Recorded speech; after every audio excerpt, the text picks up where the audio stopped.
Yo, people, welcome back to another stream, and we are here for Off to the Boundary episode 62.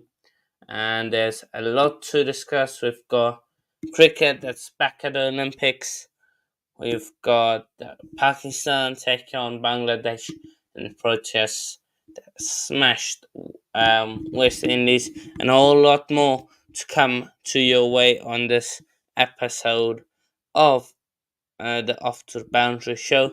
And I'm joined by one, the only, Manny. Hi, Manny.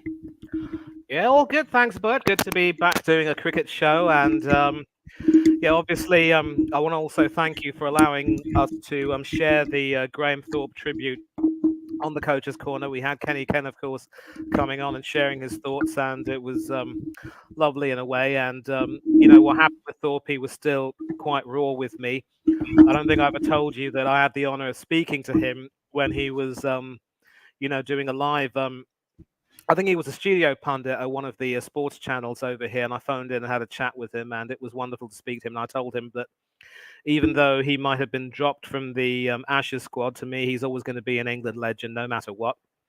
And what happened to him, and obviously his family, is still rather raw, and we need to start by reinforcing the message that suicide is never an option. Mental health should always be the priority. And to all of you out there who feel as though things are quite desperate and there is no hope. Remember, there is hope, and the world would not be the same without you. You are all valued and loved, and do not ever jump to the conclusion that life or your friends' lives would be better off without you in it. So please take care of yourselves, I always say, and reach out for some help if you need to, and allow people to give you the help you need. And I'm sorry for that little soapbox, but I had to say it. No, alright, I have to say it. So, yeah. But let's start on a positive note. Oh, and that is cricket being back at the Olympics. Olympics 2028. We'll see cricket return to the Olympics and to the US of A. Um, in LA. Um, so yeah, can Got a take it page away, for man. you. Yeah, got a page for you right now. Cricket is one of 5 new sports which will be featuring at the Los Angeles Olympic Games in 2028. And it was, of course, I think, the 44 years ago that they had it in Los Angeles, 1988. It was in Seoul, I remember now. The IOC, approved, that's the International Olympic Committee, of course, approved cricket's inclusion for LA 28 next year, along with baseball/softball. Obviously, that distinction is there for the men and the women. Flag football, which is a shortened version of American football. Lacrosse, but six-a-side. And squash, which is wonderful. I grew up watching a lot of great players from back in the day. It's been there at the Commonwealth Games, but great to see it at the Olympics now. And it will be just the second time that cricket has featured at the Olympics, having made its debut more than a century ago. And this time, the proper T20 format will feature at the Olympics, with Indian cricket legend Sachin Tendulkar celebrating this golden opportunity for male and female players to showcase their sport to the world. And of course, in addition to the 98 Commonwealth Games, where cricket was played by the men, and South Africa, of course, won, as I had said to Hanno backstage, it was also played at the 2022 Commonwealth Games in Birmingham, and definitely had a great response. Tragedy for England, of course, in many ways, but it was still great, and we can look to the next Commonwealth Games, hopefully. But T20 cricket at the Olympics, that is something to savour. After a wait of more than a century, said Sachin, our beloved sport is back on the Olympic stage at LA 28. This marks the dawn of a new era for cricket, as it will be a golden opportunity to foster inclusivity and showcase new talent from emerging cricket nations, a start of something truly special. Now, cricket is returning to the Olympic program for the first time since 1900, so more than a century, 12, nearly 13 decades. Back then, Paris was hosting its first Olympics, which were only the second modern games after Athens in 1896. And in terms of cricket, it was just one men's match between Great Britain, and a French team which featured a lot of British expatriates, played over 2 days after the Netherlands and Belgium withdrew. And taking place at the Velodrome de Vincennes, a cycling venue, Great Britain won that match by 158 runs, scoring 117 in their first innings before bowling France out for 78. And it was a test match of sorts, with GB scoring 145 runs to set France a target of 185. And the French collapsed like 9 pins, all out for 26, although Great Britain only wrapped up victory with 5 minutes to spare, so that could technically have been a draw. Maybe Britain would have been awarded the medal, just as how in the county scene, the dominating team which draws the match gets more points or something like that. Now, intriguingly, Great Britain were initially awarded silver medals and France bronze, with both receiving miniature versions of the Eiffel Tower. However, their medals were later converted to gold and silver, respectively. And as we all know, T20 cricket is the shortest of the three formats played at international level. I hope we do not see T10 or F5. That would be just taking the mickey. And this fast-paced format sees both sides bat for one inning lasting for 20 overs or 120 balls, hence the name 2020, unless they are bowled out by the fielding team. And the first team batting will typically look to post more than 200 runs, comfortably more than a run a ball. In fact, it's effectively 10 runs and over, although innings totals can depend heavily on the weather and the quality of the wicket. A score in the high hundreds would also give teams a strong total to defend. And the exciting nature of this format makes for a lot of big hitting boundary shots. Four runs are achieved. We all know that. The ball has to roll over the boundary. But when the ball clears the boundary without bouncing, you get 6. A boundary also prevents the need to run between both wickets with your batting partner. And I am sorry to everyone for reading this, but obviously this article was made for non-cricket enthusiasts, so we have to go through it. Although that is seen as a quick way of collecting runs when the shot ain't going for a 4 or a 6. The fielding team will strategically place their players around the pitch to stop as many runs as possible. The T20 format was introduced. Actually, this is incorrect. It wasn't introduced in 2023. It was there long before that.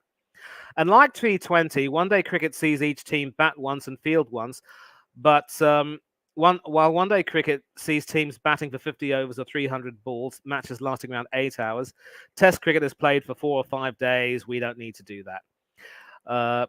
Test cricket is obviously the purest form of the game and a stark contrast to T20 in terms of shot play and tactics.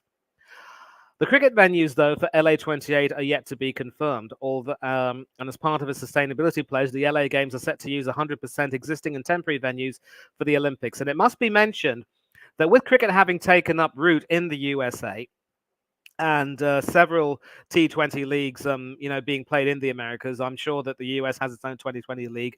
The Los Angeles definitely does have its own stadium.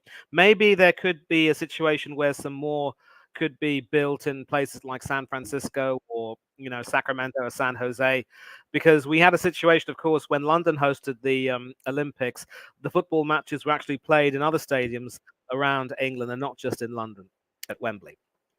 And so the schedule will be finalized closer to the games, and obviously 12 full members, several of which are Commonwealth countries. We all know that. And the West Indies are a composite team of 12 different national Olympic committees. So it could very well be that those nations will be competing individually. Whereas with England, we will probably need to field a GB team, getting the best players from England, but also Scotland, from Glamorgan in Wales, and also maybe some Northern Irish cricketers who'd be happy to do it. And we actually have had some Southern Irish cricketers like Owen Morgan, Ed Joyce, and Boyd Rankin play for us as well. The recent T20 World Cup in 2024 was held in the West Indies and the United States. And of course, India won that after beating South Africa in the final. I'm sorry for mentioning that, but. And of course, India also won the first ever men's T20 World Cup in 2007, while England and West Indies are 2-time winners. Pakistan, Sri Lanka, and Australia have won it once. And we don't need to mention the countries that haven't won it.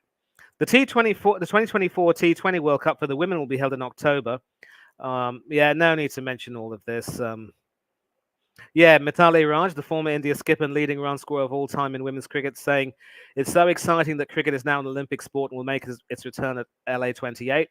Players are going to get the chance to compete for an Olympic gold medal and be part of the games, which will be so special. It's also a chance for more fans around the world to enjoy this beautiful sport. Now, um, well, Chelsea fans already had a say, saying it will be good news for cricket. But before I start or continue to prattle on, how do you feel about this? A chance for South Africa to get something really unprecedented, perhaps?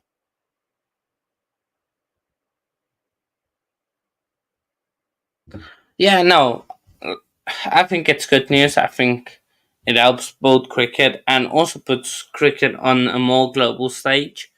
I get why they would host it in the US, of course, trying to get both the US cricket in USA up, but it brings cricket back um, to that global theme. So yeah, um, yeah, but it will help both cricket make it more established, but there's also so many things that has to change with cricket to help it even more. But this is definitely one thing to help it get back on that global stage. So yeah, I think it's good for South Africa if we can win it. Even whoever wins it, it's still good to win it. So yeah, but um, Yeah, I was just about to say, I was muted. Steve and I were talking on his channel, Mr. B Chats England Cricket. Do subscribe to that as well. We've got some great discussions coming up there. Um, and we've done some pretty good videos as well, Steve and I. And we were talking about how it could very well be that the UK, that England will have to compete as part of a GB team. And I actually want to see GB teams compete every 4 years. The biggest issue when it comes to sports like football and cricket is that a lot of people have complained that if you have a GB team that plays very often, where you and the four national sides are scrapped in the process, what happens is that the individual influence of these teams at the top table in sport would end up diminishing when it comes to football, and especially in rugby as well. England, as you will know, but England, Scotland, Ireland, and Wales have their own individual rugby mm, associations nationally. But that doesn't stop them every year from forming the fabled British and Irish Lions team that goes to the Southern Hemisphere countries and plays these series. And I actually would love to see them go to Argentina one of these days. That would be a real challenge. Although maybe the heightened nature of the Argentina-Britain rivalry would prevent any of that from happening. So it would be wonderful to have a GB team playing in this particular tournament, and it shouldn't simply be the English players and maybe a few Scots, Welsh, and Irish thrown in. I'd effectively like to see a team composed of under 23 players, such as those who play for the Lions. Maybe throw in a few seasoned county professionals from the other home nations who play in the county circuit and give them a chance to represent GB internationally. But I think Dilip Premachandran wrote an article in the Guardian saying that instead of trying to, expand it by virtue of these tournaments, there are some cricket boards that actually need to be improved. Kenya is one such example. Not too long ago, back in the day, they were World Cup semi-finalists. Now we hardly ever hear of them. And several individual cricket boards are currently in disarray due to financial issues. So, in as much as we will need to make sure that we improve the financial health of those organizations and help them recover. And Steve, we see you. Nice trim, by the way. Short back and Yeah, sides. yeah, mate. Yeah, I'd say it's short for this weather, isn't it? It's summer, isn't it? Well, supposed to be Yeah. still. Oh, mate, I agree with you. But more Yeah, importantly, if it gets too hot, make sure you have a bath twice a day. I know we yeah. Brits don't like to use too much water, but sometimes you have to. But back to the question, Han. I'm not losing my train of thought. So there is, of course, an urgent need to make sure that several associate nations and teams that have sort of fallen by the wayside get themselves picked up and help and re-emerge as forces again. So do you think it is possible to walk and chew gum at the same time, have cricket at the Olympics, but also focus more on trying to bring these, fallen nations back up again? I think the Olympics will be good, like to board up all the smaller nations as well. So yeah, I think if like you have to have a balance. You can't just have all the big guys fighting for those major tournaments, but the Olympics should be a chance for the smaller nations or the nations that have gone downhill to pick up some points, and pick up some wins and some confidence and make their name um, in the world of cricket. So um, I think it works. That's terrific. And Steve, I was mentioning that you and I talked on your channel about how we should have a GB team, almost similar to the to rugby's Lions in a way, competing at these games. Would you be looking forward to watching the action over in LA? I mean, on the telly, rather. Yeah, my friend, definitely. I thought it'd be great because I'm surprised it hasn't been in the Olympics that much. I mean, I think you said it was it at Korea, the last one in '88? Was it '88 or something? No, I was talking about how it's going to be hosted by LA, and LA I thought had hosted the games in '88, but it was actually in Korea that in Seoul rather that it was hosted in '88 in South Korea, and LA had it in '84, but that's completely unrelated. But the last time cricket was at the Olympics was in 1900, more than 100 years ago. Right. Yeah, we covered it, didn't we? On my channel. we did. Yeah. So what an exciting comeback, eh? Yeah. I'm looking forward to it, man. Yeah, looking forward to it, and be up to you, Hanno, as well. By the way, yeah, man. Thanks for having me on again. Obviously, I won't be on here too much longer. I've got my bees review to do, which will be very soon now for the match the other day that we won. And all the doubters, we proved them wrong yet again. That thought we was going to lose and all that. Weren't going to win that. But we obviously talked about cricket, so I won't go into that at the moment. But but yeah, I'm doing my review on that soon. But I will have to go very soon. But obviously, yeah, this is fantastic. I hope we do get a team together. We got so much talent around in all different parts: Ireland, Scotland, Wales. There's all different. We got great talent in men's and women's, of course. So, let's hope we can get some teams together. I think we got good players there. We could probably win a medal here, I would have said. But we got to wait till then. We'll see. Was it 2028? Isn't it? Is it 28 or 20? Yeah, 28. Yes, exactly. Yeah, that's it. So it's a little while to wait, but still, I think it'll happen. I think we get a team together. So brilliant. Bring it on. Absolutely. And out of interest for you, we're going to jump to this next story. And I know that we were going rather potty at England not selecting Dan. But now the news is that with Ben Stokes and other players out injured, England have opted to play Dan Potts. So instead of playing another genuine all-rounder, we've opted to have another fast bowler. And in the process, we've Matthew Potts, lengthened. Matthew Potts, you'll say. Oh, yeah. It is Matthew Potts. I mean, I'm sorry. I was thinking of a YouTube Dan Potts. I get these instances of mental flatulence every now and then. And I'm really grateful to people like you who correct me, Steve. And I apologise, my friend. Carry on. Yeah. That's all right. So I'm just going to go to the Cricinfo article, and I will share that for everyone. And obviously, we're going to get your thoughts just before you leave. And so Matthew Potts. Yes, Matthew. Matthew Potts back for the Old Trafford Test. Harry Brook is vice-captain. Stokes, of course, absent through injury.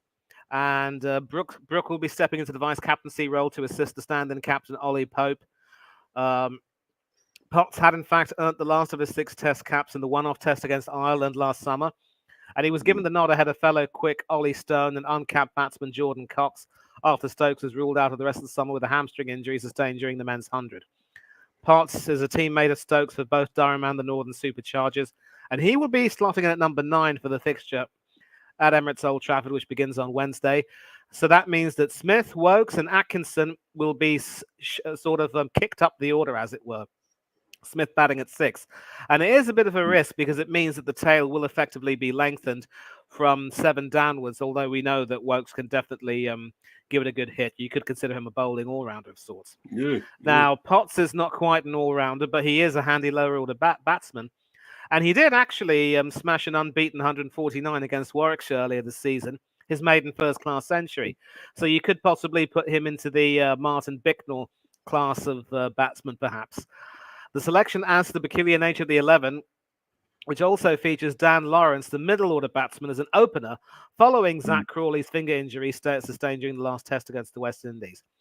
Now, Potts and Lawrence have had to bide their time. So too has Keaton Jennings, and I'm not going to stop beating that drum. Potts' debut summer in 2022 brought 20 wickets at 28, an average of 28 as he featured in the first 5 tests of the Bazball era. But beyond a sole appearance against Ireland, he has been a spare body around the squad, including at the start of this summer against the West Indies, when he was superseded by Atkinson. And for Lawrence, this will be a first test cap in the new era, but he hasn't yet played under Stokes. He's been a squad regular for the last 17 test matches, a run which began at the start of 2023 against New Zealand, including the entirety of the India tour at the start of the year.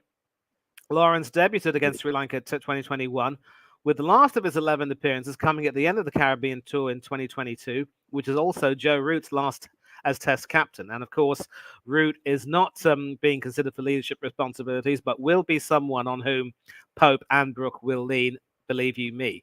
And he's got bigger fish to fry, including overtaking Sachin Ramesh Tendulkar's test tally. Even within that small sample size, Lawrence has occupied every position between number 3 and number 7 and will tick off the opening berth now this week. So the only question is, will it be number 1 or number 2? I think this graphic says it all. Maybe he can switch positions to complete the 1 to 7 set. I don't know. Yeah. Now, to be fair, his early learnings at Essex came as an opener, particularly for their second team. But only 7 of the 27-year-old's 203 first-class innings have been at the top of the order. So definitely a square peg in a round hole. The most recent of those coming as a pinch hitter for New County Surrey against Somerset, finishing at 54 not out from 34 balls. The match situation was something of an anomaly as Surrey made an ambitious dart at a target of 209 inside 19 overs. But that sort of aggressive intent is what Lawrence is looking to channel in his new temporary role. He says, I think my natural style is to try and be aggressive, to try and take the game on and score runs. Not necessarily as quickly as possible, but to take every opportunity. And that won't change over the next few weeks. Throughout my whole career, I've played a certain brand of cricket, and that served me well. So I'm just trying to do the same thing. And it's the style of cricketer that Baz and Stokes are generally after. And my general way of going about it is to try and be aggressive. So I think I fit the mold more in that aspect.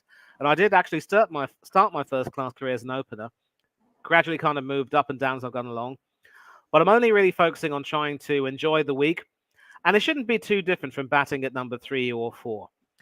Easier said than done, mate. Easier said than done. Yeah. So delighted, I know, that both you and I are to see Matthew slotted into the team. You could say that we're going a little bit potty now for a good reason. But no all-rounder, a long tail, and the wicketkeeper batting at number 6. And what's your take on it before going? Well, as you say, square pegs in round holes, as far as as you keep saying, and I don't know what they're doing here. I really don't get it. But you know, they obviously don't want to go backwards. They feel they want to prove that they can go forwards and into the future and know what they're doing and not go silly. But I think this is in the way. I mean, I'm glad Potts has come back. I think he's a very good bowler. I do rate him. And I believe Atkinson and all that is still in it and all that. And I know that to withdraw him from the 100. And I thought, well, why didn't they do that with Stokes then? Then Stokes wouldn't have been injured, would he? But yeah, so I don't know. This is so stupid, so dumb. some of these decisions. But the Dan Lawrence thing, I as you say, I don't know what that is. Why he's opening? I don't get that. And as you keep saying, Keaton Jennings would have been ideal for that role. But they don't want to take him for some reason. As we're saying, they don't want to go backwards. But is that going backwards for Keaton Jennings? I don't think it is. He's ideal. He's an ideal replacement. That's his position. So why can't they think like that logically? You know. Exactly, mate. It's like, Arteta refusing to evolve tactically, continuing to play this ridiculous inverted style, even though at times with Zinchenko starting, it poses far too many risks. Just never learn. And Hanno, you said cheers to that. So clearly you've got a lot to say. Fire away, Bullet. Up to Sri Lanka. Here we go. Got a long tail going to bowl you guys out for 250. Quick and easy, long tail. And they're going to test down when they first test in how many decades in England. They're going to win the first test. So, man. Up to England. And you think the Sri Lankan batsman will be more than a match for England's pace bowlers, do you? I have not seen the bowlers. Markwood, Chris Wilkes. Only good ones. Gus Atkinson. Who's that? Hey, 12 wickets on his test debut. Wind your neck in. Yeah, Gus. But you've got Nasanka. We can hit the ball. We've got Shadira Shamara Vikarama, Kusal Mendes, Angelo Matthews. Shout out Angelo Matthews, still going. Fernando from Sri Lanka. That swing, very, very important. Gonna destroy you all. You really are incorrigible sometimes. Of course, we have good reason to remember Angelo. England gonna smash Sri Lanka. Interesting match selection, like team. So, but let's see what you do. You can't do any worse. Like you can't lose to them. If you guys lose to them in England, that's an absolute farce. Even without Stokes, they're in transition, Sri Lanka. They can't be that great, surely. I know they beat... Who did they beat recently? India? Was it India? Did they beat? India, you're right. Yeah, well, that's a great feat to do. Beat India, that's amazing. But I still think we'll be too good for them because I know there's no Stokes, but now we're going to see what Pope's made of as a captain. It's 3 games he's got a captain, so let's see what he's made of and what he can do. And, I still think we're going to have enough with the bowlers. We're going to, so many quick bowlers. Mark Wood, of course, still there. I know Wokes is a slower one, but he's got great accuracy. And then, of course, as I say, Atkinson and Potts. So there's plenty of, firepower there, to bowl them out. So, and I still think we got enough good batsmen, even though, Dan Lawrence is in a strange position and we've got Jordan Cox, of course, coming in. So, there's plenty of firepower there. I still think we'll be too good somehow. Yeah, another issue, though, Steve, is that once again we picked Shoaib Bashir, which means that we have an off-spinner and also Joe Root's part-time spin. But clearly, if you want to select a team to sort of tactically give players trouble, when it comes to playing spin, off-spinners effectively are meat and drink for the Sri Lankan batsmen. So a left-arm spinner would certainly have been another option. Tom Hartley crying out for the poor bloke. Yeah, we kept on about him, didn't we? We kept saying about him for time now. So where is he? Where's he gone now? And obviously Ahmed as well. So where are they gone now? But of course, Shoaib Bashir's worth his place still. We know what he can do. He's been brilliant lately. So So all the power to him, all luck, good luck to him. So, but as you say, Sri Lanka could go after him. That's the thing. They're good against spin. So yeah. who knows? But I'm going to have to go, lads. By the way, I'm sorry, but I've got to do my review. And that's why we're going to put you on solo layout. Shout out your socials. Tell us what you got coming up, and we will try to catch your review stream on playback. But what more have you got coming up? Tell us more. Yeah, Mr. B for Life 182, Mr. B Hive Football Chat, and Mr. B Talks England Cricket. And yeah, there's been plenty of stuff on there. Obviously, Manny done a great stream the other day with Kenny, a fantastic stream about Graham Thorpe and obviously mental health issue and everything like that. It was a fantastic stream. Go and check that one out, please. Please go and look at that. My channel. I need more subs. I'm still only on 23. Please get my subs going up on there. And obviously, I've got the football, plenty of that. I've got my review coming up, which I should be doing now, but I will be very soon. And obviously, for beating Crystal Palace 2-1. Yeah, come on, the Bees. We won. Not convincing and not a great defence, I don't think, and the goalie, but we'll take it. And they probably could have had a goal from a free kick. I think they should have done. But at the end of the day, it's luck, isn't it? We all take some luck. Eventually, we all need luck, and that's great. And also a big news on maybe another new signing, Gustavo Nunes from Gremio, left winger, 18-year-old. I believe Chelsea was looking at him or something, interested in him apparently. But we're negotiating a deal. I think it's 12 million plus add-ons or something deal. So looking at that, and also Tony, they're going to do another bid for him. Al Ahly, the Saudi Arabian team, apparently are going to increase their bid. So it's all looking good. I hope he goes now. But anyway, thanks for having me on, lads, and obviously, please, everyone, check out my content and my streams. And for now, I'm out of here. Goodbye, everyone. I'm bouncing. Goodbye. Okay. Yeah, man. Cheers. I'll drop the link in the description. It is there. I will just add it again. So yeah. But let's then. Well, predictions. Let's get predictions then for this. First test. When's the second test? Thursday. Okay, next week Thursday. So yeah, first test should be able. England should win it. So England won on the first test. Next we'll come to the Proteas who smashed West Indies in the second test and the only test that did not rain out.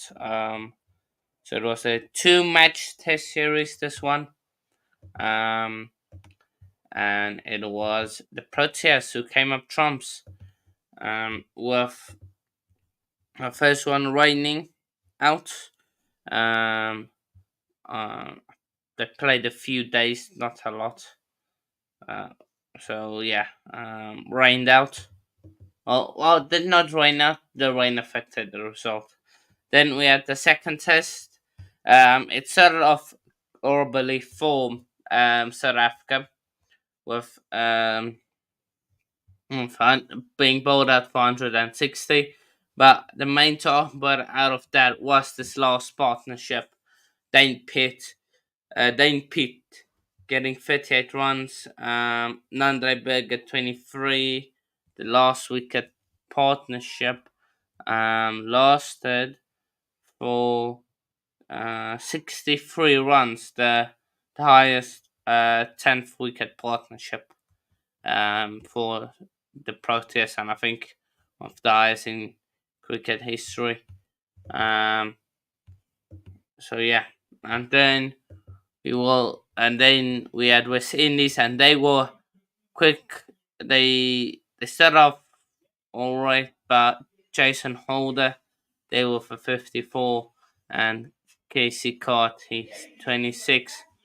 and Samar Joseph getting 25. So decent from West Indies, but too much. Van Mulder picking up 4 wickets, and Nandre Berger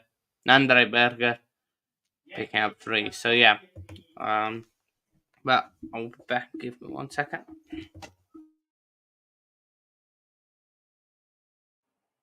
Yeah, so obviously, I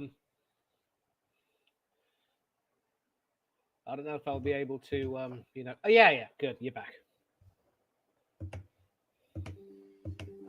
Yeah. I was just saying that in the first innings, it's fair to say that the West Indies choked on that burger, didn't they? Yeah, they did. And then I said,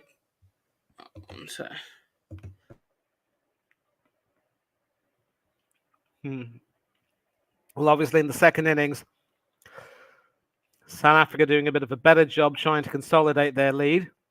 Half centuries there from Markram and Varane, who top scored with 59. Useful knock at the top of the order from De Zorzi. And Tristan Stubbs chipping in with 24. Vian Mulder also doing his bit with the bat. No last wicket heroics from Piertenberger this time around, but at least this time they were able to post a bigger total. But another low score from Tender Bavuma, and we'll come back to him. And of course, when it comes to the West Indian bowlers, I'm just getting that page right now, actually. Yeah, we'll talk a little bit more about that. 6 wickets, of course, for Jaden Seals, who was the star, obviously. Yeah. And just goes to show that you're never going to survive unless you get a little crazy. And Seals was a real killer. If Steve was here, he'd be laughing at that. 2 wickets apiece for Gudakesh Moti and Jamel Warikan, the 2 left-arm spinners. Very rarely do you see 2 left-arm spinners playing in the same test team. And then, of course, with the West Indies second innings, if you're there, Hanno, take over. Yeah. So Seals with the 6 wickets. Fair play to him. 55 the Markram, and for Kyle Verena, another 50. Vian Mulder, good 54. Getty Bavuma did really well in the first test now. Struggled in the second test. But we'll talk a bit more about him. West Indies, nobody really getting good score except Gudakesh Moti of 45. And yeah, it was just couldn't get enough runs to get the winning total. In the end, we won by 40 runs. So yeah, Sidek Maraj, Radaba, Mulder, and then Pete all pick up wickets, and then Andre Berger, the only one that did not pick up a wicket. So yeah, but yeah, it is decent from us. We should be beating them in test match cricket, but Temba Bavuma, serious one for him. Did really well in the first test. This test, not performing, but I like that way he is in that number 4 role. I like that personally. I think he can be good there, but we will have to see. What it does. Certainly a short player. You think of someone like, a Sachin Tendulkar, who batted at number 4 in Tests for India, also with a wonderful South African connection, is the Langabanveg boy, Alan Lamb, who batted at that position for England. So certainly he seems to be very well balanced, but I'm a bit disappointed that he didn't quite do well in this test, because a guy like him, of course, now captaining South Africa, you'd think that he would want to try to shake off the pressure a little bit more and start playing a little bit better, but Markram has now sort of advanced his credentials as a senior player and a leader.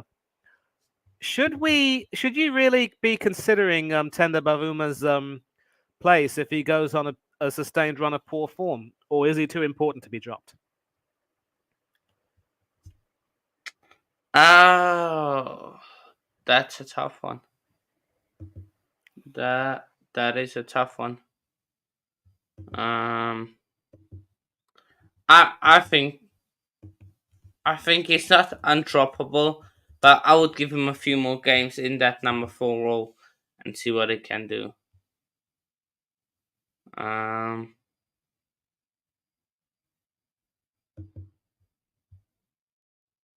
so yeah, that's what I think. Just give him a few more minutes. A Um, little, see what he can do. a little bit more rope.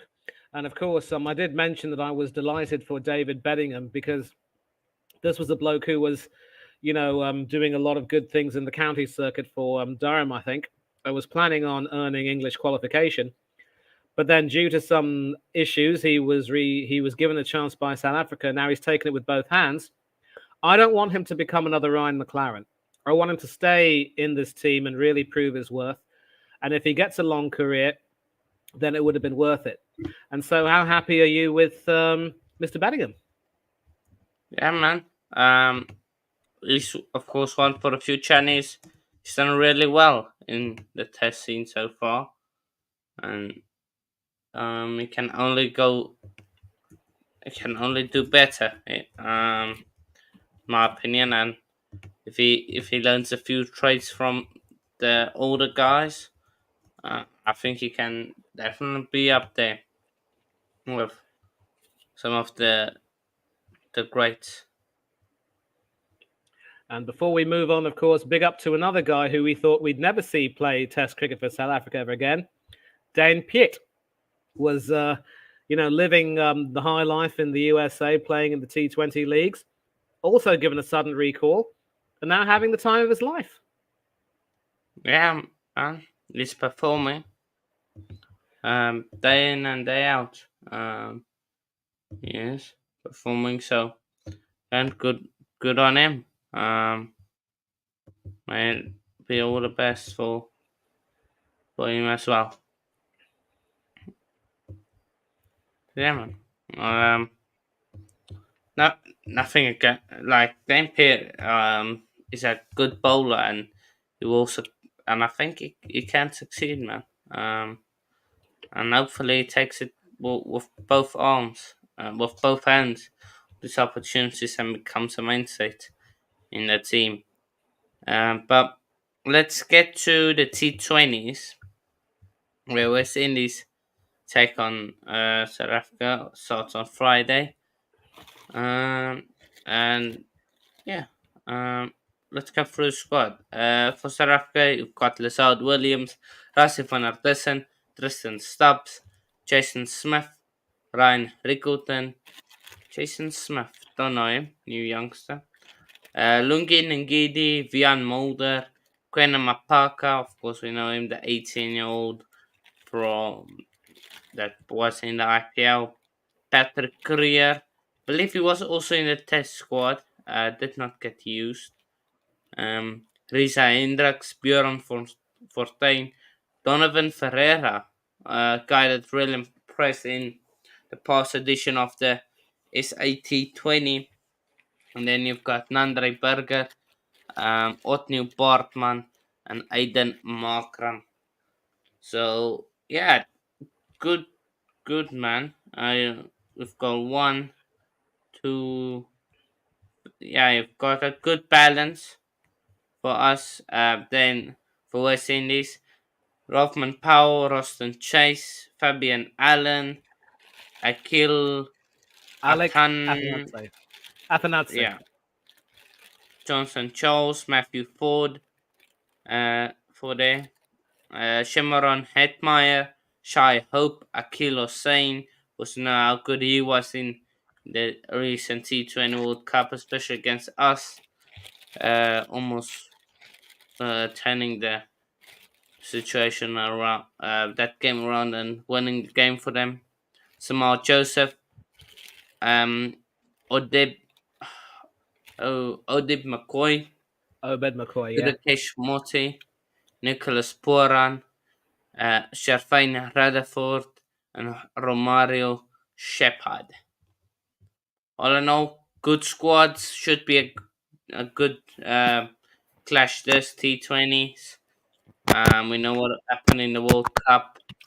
So let's see, man. I'm gonna say the first T20 goes to us, and then the second one goes to them, and then the third one, we'll discuss the third one um, to next week Monday.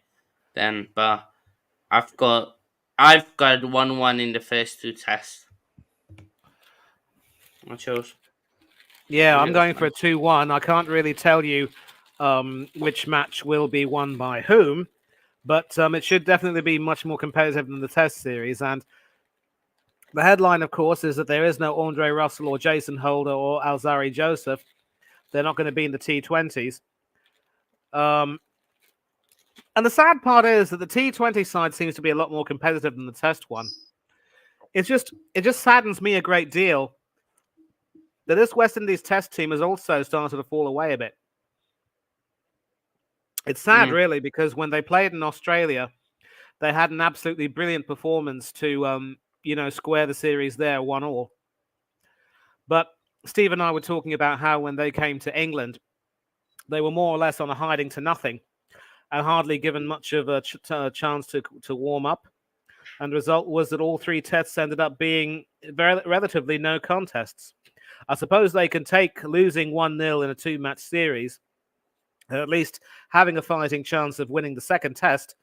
But it's a sad state of affairs in the Test team, and all of these great Test players from days gone by will be literally seething. It's just that T20 has become a lot more lucrative, and you see people willing to give their heart for that. It's sad, but it's a sign of the times, maybe. No, it definitely is. And I think both of them, all of these guys can do good. I think West Indies, there's of course big structure issues needs to improve for them to be up there, but they are producing some good talents which should help them and improve on them. But then we'll close off on Pakistan, who's taking on Bangladesh in the first test, which we'll get into just the squads. Of course, there was issues with Bangladesh and their training and stuff like that, and that way out they could not communicate with their families back in Bangladesh. So yeah, but Mani, you can do the honors of the squads. Okay, well, the Pakistan squad isn't that difficult to pronounce. Obviously, the young duo of Shan Masood and Saad Shakil are going to be captain, vice captain, respectively. Ahmed Jamal, the all-rounder. Abdullah Shafiq, a top-order batsman. Abrar Ahmed, the bowler. Aga Salman, an all-rounder. Babar Azam is one who will need to start pulling his weight now that he's free from the shackles of leadership. He will need to pull his weight a lot more, at least for the Test team. Several of these players are actually quite unknown. Don't know much about Kamran Ghulam. Khurram Shahzad is one we've seen in recent times in the limited overs scene of things, I think. Mir Hamza, Muhammad Ali, two bowlers. Mohammad Rizwan, of course, is the wicketkeeper batsman, and he will, along with his old mate Baba, will have a big role to play. Mohammad Herrera, Naseem Shah, important bowler, of course. Saim Ayub, a top-order batsman. Sarfraz Ahmed is the experienced wicketkeeper who probably might play a role in the tests as the specialist wicketkeeper, allowing Rizwan to focus on his batting if they want to go that way. Could you scroll down, please? And then, of course, Shaheen Shah Afridi, the gunman, as it were. And then, of course, when we go to the Bangladeshi team, obviously, one of the biggest headlines was how the captain, Najmul Hussain, wanted to see Tamim Iqbal back in the team. I don't think that's materialized, and his frosty relations with a certain Shakib Al Hassan, who's there as an all-rounder, will probably prevent him from coming back. But if you can scroll back up, we'll go through the teams from the very beginning. Now, of course, along with Mushfiqur Rahim, Shakir will obviously have a great deal, many caps. Hassan Mahmoud, Khalid Ahmed. I've seen and heard of Ahmed, not so much Hassan Mahmoud. Listen Das, also another wicketkeeper batsman who could very well end up playing as a specialist top order batsman, with Mushfiqur adopting the wicketkeeper role. Mahmoud Al Hassan Joy, I think I've seen him around. Mehdi Hassan also has been around, the top order batsman and all rounder respectively. I think it's Momin Ul Haq who is there as a middle order batsman. He might also be an important player. Nahid Rana, not really heard of him. You can scroll down, please. Naeem Hassan, another bowler. Shadman Islam, an opening batsman. Shariful Islam is definitely one name that we've seen quite a bit. Tajul Islam, Taskin Ahmed, another bowler we've seen for quite some time, and another wicketkeeper batsman in Zakir Hassan. So clearly a squad with a few established names, but many unproven players. And this series, of course, will be interesting to see how far which team has gone in terms of developing youth. And obviously the recent political crisis in Bangladesh can't not have affected the Tigers' preparations. But Pakistan also don't exactly have a very strong team at the moment, and they will still be dependent on some of their bigger players. So this series could be quite competitive. And more's the pity, because in days gone by, this Pakistan team would smash Bangladesh always to Sunday. Now I don't see that happening. So this could be very competitive, and depending on how many tests are being played, we've got 2 tests between the two. So it could very well be that Pakistan edges the series 1-0. Both of them, of course, being played in Rawalpindi. And then, of course, in October, England come calling to town, but that's going to be discussed another day.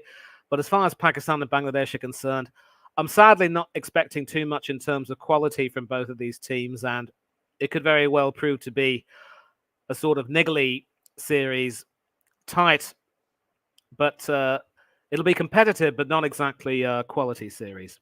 1-0 to Pakistan for me. Why not Pakistan? Okay, so you reckon one rains out or ends in a draw? I think it might possibly end in a draw. I don't know the weather forecast in Pakistan, so I don't know if rain will be forecast, but we might see everything. We'll see what happens. Okay. Well, yeah. I'm gonna say Bangladesh won it, but honestly, I think maybe Pakistan need to win it, because I don't know if they can handle another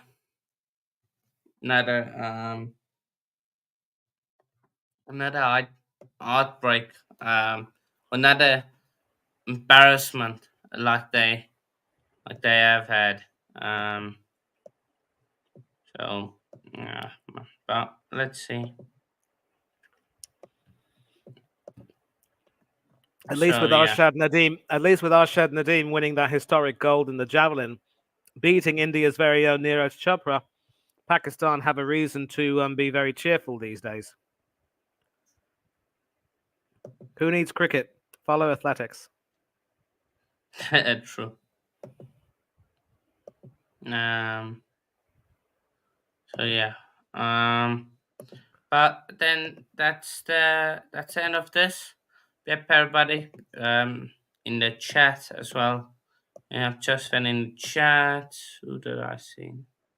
Okay. Okay. To answer Africa, okay.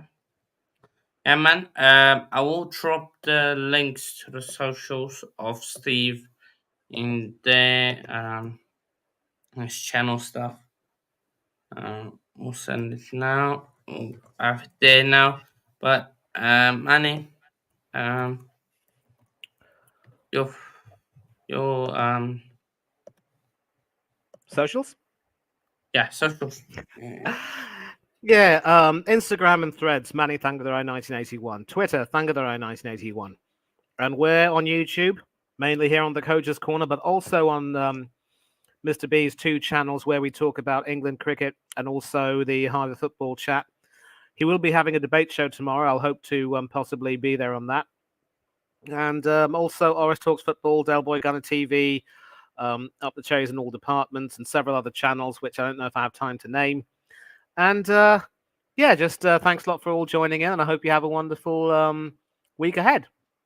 Keep on looking out for content on this channel, and we will hopefully see you all again very, very soon. Yeah, man. Social links are in the description, and yeah, follow me on there. And road to 700, we are so close, so hopefully we'll reach it by the end of this week. So yeah, man, be up, everybody. We'll see you all in a bit. Cheers.